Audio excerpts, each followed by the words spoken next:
Good morning, sir. Myself Asha L from final year BA. So it's my pleasure to take your insights today. So shall I begin with the question, sir? Please.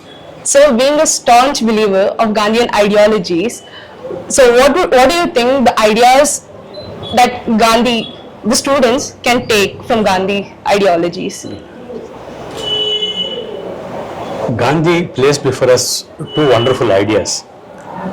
One of a non-violent society and another of a communitarian society.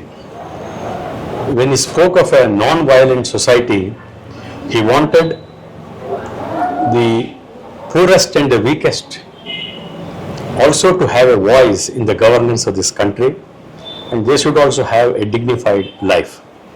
And the second idea that he put before us was of a communitarian society. As you know, this country has had a number of cultures, languages, and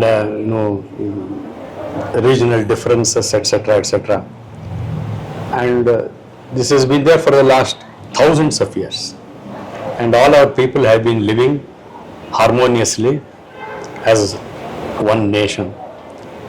And this pluralistic aspect of Bharat is not our weakness, it is really our strength. This diversity is our strength, and Gandhi wanted this to be preserved for the good of this pluralistic society. That's why he gave the idea of a communitarian society.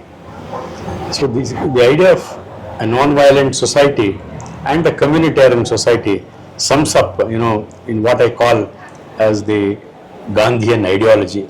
In fact, these two ideas have been so beautifully put in the state anthem by our national poet Kuvempu, Sarva Janangada Shanti Atota. See, these four words, puts in essence Gandhiji's thought and philosophy. So thank you, sir. So the next question, sir, you being the member of State Disaster Management Authority, so what steps has the government taken to align with the Sindai framework, sir? See, disasters are of two kinds. One is natural, another is man-made. And the recent corona is something that is man-made.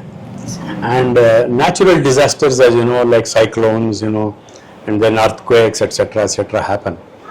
The state preparedness to meet any kind of a disaster in terms of both man-made and natural disasters what is the agenda of the State Disaster Management Authority. And in the early days of this authority, I had the opportunity of being a part of the formulation of what is called the State Disaster Management Plan. So with that we were able to set up a system in place, and in case of any such disasters, how the whole disaster plan need to be put into action. So this is a what I call disciplinary subject involving the cooperation from different disciplines or different departments like health, revenue, education, etc. Therefore it has to be a very coordinated effort, and I think that the State Disaster Management Authority has been doing. Yes, sir. So you being an educationist, why do you think students in greater number are moving to abroad for higher education, sir? See, today, as you know, the world is the workplace. We have opened up, and students always naturally look for opportunities. Where there are better opportunities, they are trying to move there. I don't find fault in the students, because they have to bring out their best in them, and then their potential have to be exploited, and therefore if they move out for better opportunity, it is welcome, because knowledge has no barriers, it has no national barriers. Knowledge is something that is universal. A gravitational force that is there in Bangalore will have the same kind of effect in New York or even in England. So education is something universal, and when students are, particularly in the higher education area, when they are going there with a sense of contribution. So they are, in a way they are, overcoming even national boundaries. That is, and one good thing is that our Indian students are doing very well now all over the world. Yes, sir. Okay, so next question. With the pledge of Vikisit Bharat, the nation has taken, what is the role of youth in building a Vishwaguru Bharat?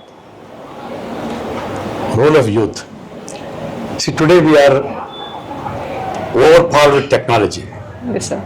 See, I only feel that the youth should use more and more of technology to instill pride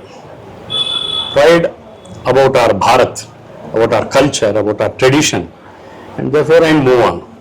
The whole world is looking at India today, and our youth force and our youth strength is a big shock to the whole world, and they are expecting a lot from India, and they know that India has the potential. So my only appeal to our young people is, let us make the best use of the technology, have our roots firm in the Indian cultural values and ethos, and at the same time grow universally. Yes. Thank you, sir. Thank you for your time. Thank you so much.